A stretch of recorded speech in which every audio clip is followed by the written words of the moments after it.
थोहे वंगो असार 15, 16 व 17 गते या पर्यटन बोर्डे नेपाल आदिवासी जनजाति चलचित्र महासंघ गोसले जोगो निकगु आदिवासी संकिपा महोत्सव 2075 या सोमबार समापन ज्याजो जोगुदु ठो महोत्सव बले नेपाल पासाया चियाहाकगु संकिपा कमल पोखरी थारू पासाया मण्डरा राजवंशी पासाया ढुलारी सुनुवार पासाया गोसुङनङा मगर पासाया तमसुक किरात पासाया ड्वाङकुम व माझी पासाया लाडी पूजा क्योङगु खसा ताहाकगु संकिपाले मगर पासाया रैया थारू पासाया टुटल जिन्दगी गुरुङ पासाया मैरी मोह शेर्पा पासाया टिन्छेङ फमा गुरुङ पासाया पा तामाङ पासाया माया सेलासी व नेपाल पासाया टाप्ले केना ठो महोत्सव याट उत्सवयो रूपे आदिवासी संकिपा कर्मी पिन्छ माने यागुदु यो एकदमै महत्त्वपूर्ण छ। जस्तै हामीले आदिवासी चलचित्रहरू पोखरातिर निर्माण गर्छ हैन, अब चाहिँ काठमाडौँमा प्रदर्शन गर्न यहाँ चाहिँ सम्म ल्याउन धेरै गाह्रो थियो, तर यो प्लेटफर्म बनाइदिएको छ हैन। हाम्रो चलचित्रहरू प्रदर्शन गर्ने, अरू समुदायको चलचित्रहरू पनि हेर्ने सिक्ने मौका मिलेको छ। तसर्थ आफ्नो कृतिहरू पनि देखाउन पाएको छ, दर्शकहरूसँग इन्टरेक्सन गर्न पाएको छ र एकदमै चाहिँ महत्त्वपूर्ण चाहिँ भूमिका खेलेको छ यो महोत्सवले। पोखरामा गुरुङ फिल्महरूको लागि त्यो हल चाहिँ अलिकति आदिवासी चलचित्र देखाउँदाखेरि केही डिस्काउन्ट हुने, काठमाडौँमा देखाउँदाखेरि डिस्काउन्ट हुने त्यस्तो बनाइदिएको भए अझ राम्रो हुन्थ्यो। तर के चाहिँ भने त्यो मात्र भएर भएन कि फेरि हाम्रैमा आदिवासी चलचित्रमा फेरि कन्टेन्ट पनि अलि स्ट्रङ मजबुत हुनुपर्छ जस्तो लाग्छ मलाई चाहिँ। यो चाहिँ जे महासंघले धेरै राम्रो चाहिँ निर्णय, उहाँहरूको काम धेरै राम्रो लाग्यो मलाई हैन। जुन चाहिँ हामी आदिवासीहरू जुन चाहिँ हामी राज्य स्तरबाट चाहिँ हामीले जुन चाहिँ हाम्रो फिल्महरूलाई चाहिँ अब उचित स्थान पाइरह नरहेको अवस्थामा हैन उहाँहरूले यो गर्नुभएको मलाई धेरै राम्रो लागेको छ। यो चाहिँ जे सब हाम्रो महासंघले चाहिँ पहल गरेर चाँडै चाहिँ हाम्रो आदिवासी फिल्महरू चाहिँ हलमा चाहिँ सबै अब भाषिक फिल्महरू पनि हामीले चाहिँ हेर्न पाऊँ भन्ने मलाई चाहिँ त्यो अपेक्षा गरिरहेको छ। मा चाहिँ दोहोरो छ, हाम्रो थारू समुदायमा पनि जनचेतनाको अलिकति अभाव पनि छ। यो हामीले थारू कला संस्कृति वेशभूषालाई प्रवर्धन गर्नको लागि चाहिँ जुन हामीले चलचित्रको माध्यमबाट संरक्षण गर्ने भनेर भनिरहेका छौँ, त्यसमा चाहिँ थारू समुदायमा अलिकति जनचेतनाको कमी पनि जस्तो लागिरहेछ र विकास बोर्डको तर्फबाट अब सञ्चार मन्त्रालयको तर्फबाट पनि अब यतातिर त्यति विशेष ध्यान नदिएको हो कि भनेर त्यो पनि हामीलाई त्यस्तो भइरहेछ। एकदम यो त दोस्रो हो। पहिलो वर्ष हामीले गरेका थियौँ, त्यसमा हाम्रो दखल चलचित्र चलाएको थियो। यो चाहिँ अब दुलारी गऱ्यौँ। यो त भर्खर भनौँ न सर, यो 2 वर्ष होइन, कमसेकम यो 4-5 वर्ष भएपछि अझ व्यापकता आउँछ हैन। किन भर्खर हामीले सुरु गरेको छौँ, नेपाल सरकार चलचित्र विकास बोर्डले अलिकति नभए हामीलाई पहल गरेर यसो महोत्सव हुनुपर्छ, फेस्टिभल भएपछि अनि एउटा जात जातिको एउटा ठाउँ हुन्छ हैन। सबै चलचित्र कर्मीहरू एक ठाउँमा भेटाएपछि फलानाले कस्तो चलचित्र बनाएको छ अझ निखार्दै हैन राम्रा पक्षहरू जुन आदिवासीका सांस्कृतिक हैन झल्किने कुराहरू, वेशभूषाहरू, त्यस्ता कुराहरू प्रदर्शन गर्न पाइन्छ। त्यो त धेरै राम्रो हो नि। बडा समस्या चाहिँ जटिल समस्या छ, किनकि हामी चाहिँ अब के हुन्छ भने जस्तै हाम्रो राजवंशी फिल्म राजवंशी समुदायलाई मात्रै हेरिदिने, अरू समुदायलाई नहेरिदिने। अनि लगानी अब जस्तै 5 लाख रुपैयाँ पनि लगानी गर्नु त्यो जातबाटै असुल गर्नुपर्ने हैन। अनि कास्टले हेर्दाखेरि त अब सहज हुन्थ्यो। त्यसले गर्दाखेरि लगानी चाहिँ अहिलेसम्म भनौँ न अहिलेसम्म चाहिँ असहजै छ। थियो दादा अवश्य माया माने सारा छ थियो चाहिँ आदिवासी जनजातिपट्टि ठाउँ चाहिँ कला संस्कृति किन्यो यहाँ छो लापुन खने थियो महोत्सव मूलता ठाउँ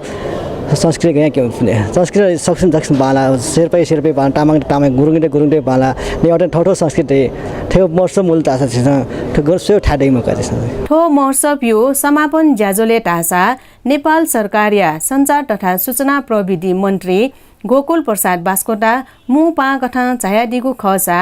चलचित्र विकास बोर्ड या अध्यक्ष निकिता पौडेल ढासा समापन ज्याजोले छाया मदिगुडो संकिपा महासंघ नाय अमृत बहादुर सुनवारिया सभा नाय श्री न्याकुगु बिजङ कासा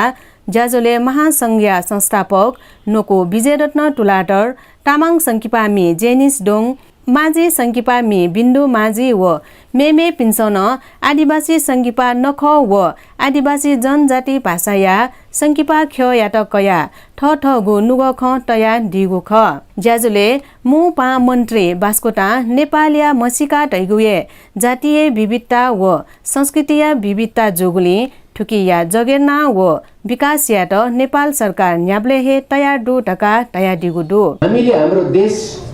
हाम्रा सबै संस्कृति सबै भाषाप्रति एकले अर्कालाई सद्भाव र सम्मान गर्नुपर्छ। कहिले कहिले फुटाउन आउँछन्, उचाल्न आउँछन्, तिमी मिल्नु हुँदैन, नमिलेपछि फाइदा छ, किनभने हाम्रो देश कहिले उँभो लाग्दैन। प्रधानमन्त्रीले अक्सर भन्नुहुन्छ एउटा कुनै विदेशी छ जसले शेर्पाले नबोगिकन सगरमाथाको टुप्पो एक्लै चढेको, हाम्रो शेर्पालाई भरिया बनाएर उसले चाहिँ लेख्छ। त्यसैले हाम्रो एउटा विशेषता छ, बहादुरीताको पनि हामी प्रतीक हो, डाइभर्सिटीको नि प्रतीक हो। हामी मिलेर बसेका छौँ सदियौँदेखि र अरू हजारौँ हजार लाखौँ वर्षसम्म। त्यो एउटा छ र यो फिल्म कला साहित्यले के जोड्छ भन्दा तपाईँको जात जोड्दैन, यसले मनहरू जोडिदिन्छ, यसले भावनाहरू जोडिदिन्छ,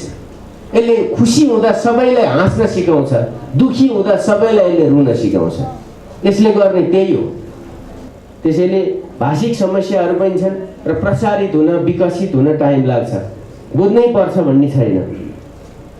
तर त्यसको कलाको पक्ष, त्यसको भावको पक्षलाई अरू भाषाद्वारा पनि बुझाइदिनुपर्छ। त्यस्तो पनि गर्न सरकार हमेसा सहयोग गर्न तयार छ। अले उगु संकिपा महोत्सव बले बोटी कागो चिनपेंगो संकिपा याट मति न्याडो न्याडो दान ल लागु ख उगु ज्याजो ढासा आदिवासी जनजाति संकिपा महासंघया महासचिव फुर्खाजित राइन न्याकुगो ख मु पहा मन्त्री बास्कोटा ज्याजो न्याकित ग्वालिएना डिपी थिथि संस्थाया थिथि व्यक्तिपिण्ड सुबा पौन ल लागु ख नेपाल आदिवासी जनजाति संकिपा महासंघया अध्यक्ष अमृत बहादुर सुनवार प्रमुख अतिथि यात मटिनायाची ल लाना दिगो ख 28 ज्याजुले आदिवासी संकिपा मी अरुण कुमार प्रधान निसना दिगो चिनछडो टकया हपा शिर्पा किरात राई समुदाय या ट्वाङकुम संकिपा यात ल लागु ख ठो संकिपाया निर्देशक सन्दकुमार राई ख ठुक्सी आदिवासी जनजाति संकिपा महोत्सव पब्लिक चोइस अवार्ड ढासा नेपाल भाषाया संकिपा टाप्लेन ट्याका दिगो ख ठो संकिपाया निर्देशक बाल मुकुन्द प्रजापति ख उगु समापन ज्याजोले मुपा संचार तथा सूचना प्रविधि मन्त्री Gokul Prasad भास्कोटा public choice शिर्पा ट्याकुगो संकिपा टाप्ले yacht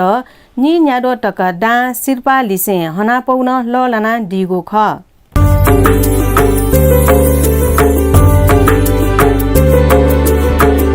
जीवु तजिलजी सम्पदा संस्कृति खलाबला नुगु पुलागु मे नेवा खया थिथि बुख मनोरञ्जन यादव नेवाल निया निथ सनिलया खुता त्या ताइले सुथसिया न्याता त्या ताइले हिनेसिया झिन्निता ताइले स्वेगु लोमंका दिमते नेवाल नेवाल एकदम चाहिँ खुसी लाग्यो ताजा थियो आदिवासी जनता नेपाल भरि यो चाहिँ थियो अवार्ड ट्याग खाउने एकदम खुसी लागेको छ आज जितो नेपाल चाहिँ म्हणजे ओस्कर पुरस्कार ट्याग यो फिल्म दिएको चाहिँ मोनेगा जन आज जिसम गुल्सको सक्सेस दिले खाँदैगा आदिवासी जनजाति चलचित्र महासंघ गुथो संकिपा नखयाट वास्तविक ठुट उपलब्धि दापुले वो दाना सहयोग सिवेन ठुको फेस्टिभल जोचनमा थियो फेस्टिभल नियमित रूपमा जुइमा रहेको छौ पनि गु मान्यता दु वो मान्यता लिएर सकला का खस चाहिँ थोछौ किसिमको उपलब्धि ख ठुको फेस्टिभल चाहिँ मेगु छुए मयासा न दक्ले नपा छुए आसा चाहिँ सम संकिपामी वो सम संकिपा हामी दटुए छौ सपु ठोन्टेका बि अमुको चलचित्र विकास बोर्ड अध्यक्ष मेजु निकिता पौडेलजी छाइ झाइ मजल ओला वेका ठय व्यक्तिगत विषय ख जिता गन्तकले जो साइड वेकन थो आदिवासी जनजाति चलचित्र जुया र आदिवासी खय जजो जुया जको वेका मजाउ चाहिँ मुख्य छ जी तो राष्ट्रिय चलचित्र उद्योग हरेक जाजोले चाहिँ थपी सहभागी चाहिँ थपी सोच्न पनि लेखन वेको ठोखेले थो विकास बोर्ड चाहिँ नियुक्त जुइनुगा चाहिँ जी खाना चाहिँ विशेष चाहिँ वेको अप जाजोले चाहिँ झैचन दिउ मख अहिले जितो गन्तकले जो वेको साइड चाहिँ थैको जाजोले उपस्थित जुइसेन विकास चलचित्रीय विकासै नीतिगत ज्या लगे जस्तो खला एथेन छ ओके ठेउ चिज जस्तो चाहिँ यहाँ वेगन चाहिँ आदिवासी जनजाति मातृभाषा या संकिपा या चाहिँ विभेदकारी नीति अपनाएका छन् त्यहाँ जो त्यसको चिजले चाहिँ ठो ठाउँ शिल्पा त चाहिँ स्तरीय अमूल्य मोलसे चाहिँ खराब खस चाहिँ सुकुमी नेवा संकिपा त के गु सुकुमी ते ल्या अप उजंदो ओके द सुख थो तापले शिल्पा चासा तो शिल्पा नाए पब्लिक चॉइस अवार्ड दाउदो पब्लिक चॉइस अवार्ड अर्थले सुकुमी पिन्सल ल्यागु शिल्पा दाउ ख थो अले चिसो ना तो भोटिङ आधार ने खाना कि डकले अप भोट हो पनि शिल्पा कथा ठेर कामा जिया खर्च लोग छुरा सा नेवा संकिपा चाहिँ सुकुमी मरु गा चाहिँ अपना हालो जंदो तर ठो पेलाञ्जालाई जुन चाहिँ गुल्ल नेवा सकिबाट चाहिँ सो जताउँदो सोय नगु बसन्त ऋतु वाय जुन जागिदो ठेजाको गु सकिबाट थोंले सो जताउँदो वो सकिबा सोइमी सोको मिला एकदमै अपना उजौँदो मोमो उजौँदो अलि च्यारिटी सो न चाहिँ रिपिट एन्ड रिपिट लिसा के थार से के जाउँ खान जाउँदो ठुकी दसो खासा ठु दसो रे चाहिँ नेवा संकिपा प्रति सुकुमिटेको नुग अझ कसै रोइचौँ रे दसो साच्चीकै अत्यन्तै मलाई खुसी लागेको छ हिजो हामी जुन तयारी चरणमा थियौँ यो आदिवासी जनजाति चलचित्र महोत्सव 2075 को त्यो तयारी चरणलाई हेर्दाखेरि यहाँसम्म हुन्छ कि हुँदैन भन्ने एउटा आयोजकको पक्षबाट चाहिँ हामीलाई धुकचुक भइराखेको थियो तथापि यो 3 दिनसम्म चाहिँ जुन आदिवासी जनजाति चलचित्र महोत्सव आयोजना भयो प्रत्येक दिन चाहिँ एकदमै दर्शकहरूको पनि उत्साहजनक उपस्थिति देखियो र आज भर्खरै मात्र सम्पन्न भएको छ दर्शकहरूको उपस्थिति चलचित्रकर्मीहरूको उपस्थिति र हाम्रो मिडिया कर्मीहरूको उपस्थितिले आदिवासी जनजाति चलचित्रकर्मीलाई अझ उत्साह बढाएको छ यो महोत्सव सफल भएको मैले चाहिँ महसुस गरेको छु चलचित्र विकास बोर्ड भनेको समग्र जाति समुदाय भनौँ यानि कि चलचित्र क्षेत्रको जति पनि गतिविधि हुन्छ त्यो सबैको एउटा अभिभावक संस्था हो तथापि यो आदिवासी जनजाति चलचित्र भन्ने बित्तिकै अलिकति फरक ढङ्गबाट उहाँले बुझ्नुभयो कि भन्ने कता अहिले हामीमा त्यो किसिमको चाहिँ अनुभूतिहरू भइराखेको छ तथापि चलचित्र विकास बोर्ड यो कार्यक्रमको सहकार्य गर्ने संस्था सहयोग गरिराख्नु भएको छ उहाँहरूले तर उहाँको उपस्थिति भएको अझ आदिवासी जनजाति चलचित्रकर्ममा ऊर्जा थपिन्थ्यो र आज सञ्चार मन्त्रीको उपस्थिति भएको छ त्यो उपस्थितिले एउटा खालको ऊर्जा थपिएको छ विकास बोर्डको अध्यक्षको पनि उपस्थिति भएको थियो भने धेरै राम्रो हुन्थ्यो भन्ने चाहिँ हामीलाई लागेको थियो उपस्थिति भएन हामी पुनः फेरि बस्छौँ चलचित्र विकास बोर्डको अध्यक्षसँग के कारणले उहाँ उपस्थिति हुन सक्नु भएन आदिवासी जनजाति चलचित्र महासङ्घले मुख्यतः आदिवासी जनजाति चलचित्रकर्मी भएर काम गर्दाखेरि भोग्नु परेको समस्याहरूको उजागरमा बढी केन्द्रीकृत हुनेछ र आदिवासी जनजाति चलचित्रको विकास र विस्तारमा नीतिगत क्षेत्रमा चाहिँ सम्बन्धित निकायहरूसँग समन्वय गर्दै आदिवासी जनजाति चलचित्रको अनुकूलमा राज्यको चाहिँ नीति निर्माणमा चाहिँ पहल गर्नेछ र सँगसँगै यस्ता खालका चाहिँ आदिवासी जनजाति चलचित्रको बजार प्रवर्धनको लागि विभिन्न क्षेत्रमा महोत्सवहरू गर्ने जस्तो हामी अहिले राजधानीमा गर्दैछौँ यो पछाडि हामी कम्तीमा पनि प्रदेश स्तरसम्म महोत्सवको चाहिँ के अरे कार्यक्रमहरू आयोजना गर्नुपर्छ भन्ने हामीले नयाँ कार्ययोजना बनाइरहेका छौँ त्यसै गरी आदिवासी जनजाति चलचित्रकर्मीहरूको क्षमता अभिवृद्धि गर्नको लागि भनौँ कि आदिवासी चलचित्र चाहिँ गुणस्तरीय निर्माण गर्नको लागि विभिन्न चाहिँ ट्रेनिङहरू दक्षता अभिवृद्धिका कार्यक्रमहरू वर्कसपहरू सञ्चालन गर्ने हाम्रो महासङ्घको लक्ष्य छ